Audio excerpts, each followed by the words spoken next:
अस्सलामु अलैकुम वरहमतुल्लाहि वबरकातुह। मुहतरम नाज़रीन, इस्तक़बाल है आपका हमारे YouTube channel Al-Hind Islamic tube पर। जनाब सलमान नदवी के मुताल्लिक़ मुतकल्लिम इस्लाम मौलाना इलियास गुम्मन हफ़िज़हुल्लाह का बयान अगर आपने अभी तक नहीं देखा है तो हमारे चैनल पर मौजूद है। इस वीडियो को देखने के बाद ज़रूर उस वीडियो को आप हज़रात मुलाहिज़ा फ़रमाएँ, उसका लिंक हम आपको डिस्क्रिप्शन में दे देंगे। बहरहाल नाज़रीन इकराम, जनाब सलमान नदवी मुसलसल आए दिन सहाबा इकराम रिज़वानुल्लाहि ताला अन्हुम अजमईन की शान अक़दस में गुस्ताखियाँ करते हुए नज़र आ रहे हैं। बिलख़ुसूस हज़रत अमीर मुआविया रज़ियल्लाहु ताला अन्हु की शान में वो गुस्ताखियाँ कर रहे थे। अब आगे बढ़कर एक और मशहूर जलीलुल क़द्र सहाबी 2 दिन पहले हज़रत अबू हुरैरा रज़ियल्लाहु ताला अन्हु की शान में भी उन्होंने गुस्ताखी कर दी है। अल अमान वल हफ़ीज़। आज नाज़रीन इकराम 9 सितंबर 2020 बरोज़ बुध को उनकी जानिब से एक अहम तारीख़ी ऐलान के नाम से एक रुजूनामा शाये हुआ है। उस रुजूनामे की क्या हकीकत है, उसमें उन्होंने क्या लिखा है, सारी तफसील हम आपकी खिदमत में रखना चाहते हैं। पहले सलमान नदवी के इस रुजूनामे को पढ़ कर सुनाते हैं, आप हज़रात ज़रूर समाअत फरमाएँ। एक अहम तारीख़ी ऐलान। बिस्मिल्लाहिर्रहमानिर्रहीम। सलमान हुसैनी नदवी। मैंने बतारीख़ 20 अक्टूबर 2019 को एक मकतूब हज़रत मौलाना सैयद मोहम्मद राबे हसनी नदवी दामत बरकातुम की खिदमत में इरसाल किया था, जिसमें सख्त ख़तरात का हवाला देते हुए उनसे इख्तिलाफ़ी मसाइल में कुल्ली इत्तेफाक का इजहार किया था। आज बतारीख़ 9 सितंबर 2020 फिर आलमी और मुल्क की सतह पर निहायत हौलनाक हालात में एक याददाश्त के तौर पर और याद दहानी के लिए फिर इसका इजरा कर रहा हूँ। जी हाँ नाज़रीन, गुज़िश्ता साल उन्होंने इस तौर पर रुजू किया था, लेकिन उस रुजू पर कायम नहीं रह सके तो सलमान नदवी को दारुल उलूम नदवतुल उलमा से निकाल दिया गया था। फिर से उन्होंने मुसलसल सहाबा किराम की शान में गुस्ताखियाँ कर दी थी। अब फिर दूसरा रुजूनामा तो आया है, लेकिन देखना है कि इसमें वो क्या लिखते हैं। नाज़रीन इकराम, मैं पहले सफ़े को छोड़कर दूसरे सफ़े से शुरुआत करता हूँ। लिखते हैं कि मैं अल्हम्दुलिल्लाह एक अरसे से वक्त सहर सलातुल हाजत का अहतमाम करता हूँ, और आज की शब मैंने सलातुल हाजत और सलातुल इस्तिखारा के बाद अल्लाह ताला से गिड़गिड़ा कर दुआ की कि मौजूदा हालत में रहनुमाई फरमा दे। अल्हम्दुलिल्लाह मेरे दिल में ये बात डाली गई कि मैं अब फितनों के इस ख़तरनाक दौर में अपने नाना सैयदना हज़रत हसन अलैहिस्सलाम के तरीक़े को इख्तियार कर लूँ। उन्होंने अपने वालिद अमजद सैयदना अली वलीयुल मोमिनीन अलैहिस्सलाम और अपने भाई सैयदना हुसैन अलैहिस्सलाम और 800 बदरी और हुदैवी सहाबा के साथ 35 हिजरी से 40 हिजरी तक बागियों से जंगें लड़ी। फिर हज़रत अली की शहादत के बाद उनकी खिलाफत राशिदा 6 माह रही और 40,000 अफराद पर मुश्तमिल एक फ़ौज हमा वक्त बागियों से मुकाबले के लिए तैयार रही। बहरहाल नाज़रीन इकराम, इस सारी बात पढ़ने का खुलासा यही निकलता है कि सलमान नदवी ये कहना चाहते हैं कि मैं उन बातों से रुजू करता हूँ जिस तरह से मैंने सहाबा इकराम की गुस्ताखियाँ की थी, मैं उनसे रुजू करता हूँ। इतनी बात ही वो लिखते हैं, लेकिन वो कोई माफ़ी नहीं मांगते कि इतने जलील क़द्र सहाबा की शान में मैंने गुस्ताखियाँ कर दी हैं, मैं माफ़ी चाहता हूँ। इस तरह का कोई लफ्ज़ उनके इस रुजूनामे में हमें नहीं मिलता, और वो माफ़ी मांगते हैं तो भी आम लोगों से माफ़ी मांगने के लिए तैयार हैं, अपने बड़ों से माफ़ी मांगने के लिए तैयार हैं, लेकिन जो सबसे ज़्यादा बड़े हैं सहाबा इकराम, उनसे वो माफ़ी नहीं मांगते। और आज भी वो बागी का लफ्ज़ ही इस्तेमाल करते हुए इस रुजूनामे में भी नज़र आ रहे हैं। जी हाँ नाज़रीन इकराम, आखिर में वो लिखते हैं कि मैं एक तरफ़ा तौर पर ऐलान करता हूँ कि अब सारी निज़ाई बहसें बंद। मैं कुरान की तफसीर सुनाऊँगा, हदीस नबवी की शरह करूँगा, उम्मत के मुख्तलिफ़ तबक़ात में इत्तेफ़ाक़ व इत्तेहाद पैदा करने की कोशिश करूँगा, और पूरी क़ुव्वत से इंशाअल्लाह दज्जाली ताक़तों से मुकाबला करूँगा। मैं अपने तमाम भाइयों से कहता हूँ कि सूरतुल कहफ़ को तर्जुमा और तफसीर के साथ मुसलसल पढ़ें और बार बार पढ़ें। मुझसे जिस साहिब ईमान को तकलीफ़ पहुँची उससे माफ़ी का ख़ास्तगार हूँ।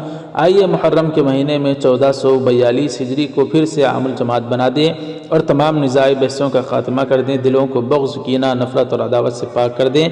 व आखिरु दावाना अनिल हम्दुलिल्लाहि रब्बिल आलमीन। नाज़रीन इकराम, आम लोगों से तो माफ़ी मांग रहे हैं, लेकिन जिन सहाबा की गुस्ताखी की है, उनकी शान में जिन्होंने जिस तरह से उन्होंने गुस्ताखी की है, उन सहाबा इकराम से कोई माफ़ी नहीं मांगी जा रही है। बहरहाल नाज़रीन के नाम, ये तो रहा उनका रुजूनामा। गुज़िश्ता साल भी उन्होंने किया था, लेकिन उस पर कायम नहीं रहे। इस बार भी उन्होंने रुजूनामा लिखा है, लेकिन देखना है कि इस पर कायम रहते हैं या फिर नऊज़ुबिल्लाह वही अपना पुराना रवैया इख्तियार किए होते हैं। बहरहाल नाज़रीन करम, गुज़िश्ता साल उन्होंने रुजूनामा इसलिए किया था کہ انہوں نے ایک ڈیبیٹ کی دعوت دی تھی۔ انہوں نے اس طرح سے کہا تھا کہ کون ہے جو دیوبند سے تعلق رکھنے والا، اہل سنت والجماعت سے تعلق رکھنے والا آئے مجھ سے مناظرہ کرے۔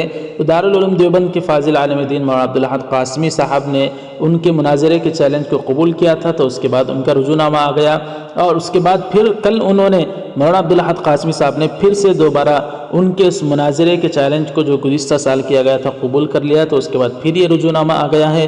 تو ناظرین اکرام، دارالعلوم دیوبند کے جو فاضل عالم دین ہیں مولانا عبدالاحد قاسمی، ان کے اس بیان کو آپ حضرات پہلے ملاحظہ فرمائیں۔ میں اس وقت جناب سلمان ندوی صاحب سے مخاطب ہوں۔ ساری دنیا جانتی ہے کہ اس وقت سلمان ندوی صاحب کا محبوب مشغلہ صحابہ کرام رضی اللہ عنہم اجمعین کی مقدس اور پاکیزہ جماعت پر تبرہ اور دشنام ترازی ہے۔ تو صحابہ کرام پر تبرہ کرتے جا رہے ہیں۔ پچھلے سال یہ سلسلہ جب آپ کا چل رہا تھا تو آپ کی زبان روکنے کے لیے بہت سارے لوگوں نے سمجھانے کی کوشش کی، بڑے بڑے لوگوں نے سمجھایا، لیکن آپ نہیں مانے، اور بلکہ ماننے کے بجائے آپ نے مزید جو سمجھانے والے تھے انہیں اپنا دشمن سمجھ کے انہیں کے خلاف مغالطات بکنے شروع کر دی۔ نتیجہ یہ ہوا آپ کو ذلیل کر کے دھکے مار کر ندوۃ العلماء جیسے اہل سنت کے ادارے سے باہر کر دیا گیا۔ اب آپ کے پاس کوئی راستہ نہیں بچا، آپ اپنے 10x10 کے کمرے میں بیٹھ کر آپ نے کیمرے کے سامنے پھر سے مغالطات کا سلسلہ شروع کر دیا۔ جب آپ کی زبان نہیں رکی تو ہم نے گزشتہ سال آپ کا چیلنج قبول کیا تھا مناظرے کا، تحریر کے ذریعے بھی، تقریر کے ذریعے بھی۔ جب چیلنج قبول کیا گیا، چاہیے تو یہ تھا آپ مناظرہ کرتے، لیکن آپ نے فرار اختیار کرنے میں ہی عافیت سمجھی اور آپ میدان چھوڑ کر چلے گئے۔ ہم نے سمجھا کہ چلو کم از کم اگر توبہ نہیں کرتے تو اس زبان کو خاموشی رکھیں، لیکن ہوا یہ کہ ایک سال کے بعد ٹھیک اس سال ماہ محرم میں آپ نے وہی بکواس پھر سے، بلکہ اور زیادہ بڑھا چڑھا کر آپ نے پھر سے بیان کرنی شروع کر دی، صحابہ کو پھر مطعون کرنا شروع کر دیا۔ حضرت معاویہ، عمر ابن عاص، مغیرہ ابن شعبہ رضی اللہ عنہم اجمعین سے ہوتے ہوئے اب آپ حضرت ابو ہریرہ رضی اللہ تعالیٰ عنہ تک پہنچ گئے۔ کہہ رہے ہیں ابو ہریرہ جو امت کا سب سے بڑا مایہ ناز معتمد محدث ہے اس امت محمدیہ کا، آپ نے اسے مطعون کر دیا۔ وہ حدیثیں گول کر دیا کرتے تھے، وہ بنو امیہ کے ڈر سے حدیثیں نہیں بیان کرتے تھے، وہ تو درباری ملا تھے، سرکاری مولوی تھے۔ یہ آپ کے گندے الفاظ ایک عظیم صحابی کے بارے میں کون مسلمان ہے جو برداشت کر سکتا ہے ان باتوں کو؟ اس لیے آپ کی یہ بکواس دیکھ کر ہم سمجھے کہ شاید آپ نے مناظرے کی تیاری کر لی ہوگی ایک سال میں۔ اگر آپ نے تیاری کر لی ہے تو پھر سے دو ہاتھ ہو جائے، آئیے تشریف لائیے میدان مناظرہ میں۔ چیلنج آپ کا ہے، ہم نے چیلنج نہیں کیا، آپ کا چیلنج ہم قبول کر رہے ہیں اہل سنت والجماعت کی طرف سے۔ آئیں میدان میں بیٹھیں اور بیٹھ کر مباحثہ کر لیں۔ آپ جن باتوں کو دلیلیں کہہ رہے ہیں، میدان میں جب آئیں گے کتابیں سامنے ہوں گی، علماء کا مجمع ہوگا، تو آپ کی حقیقت ساری دنیا کے سامنے آ جائے گی کہ جن باتوں کو آپ نے دلیلیں بنا کر امت کو گمراہ کرنے کی کوشش کی تھی، وہ باتیں دراصل شیعوں کے چبائے ہوئے لقمے تھے جو آپ نے ان کی کتابوں سے سرقہ کر کے اہل سنت کے اوپر رعب جمایا تھا۔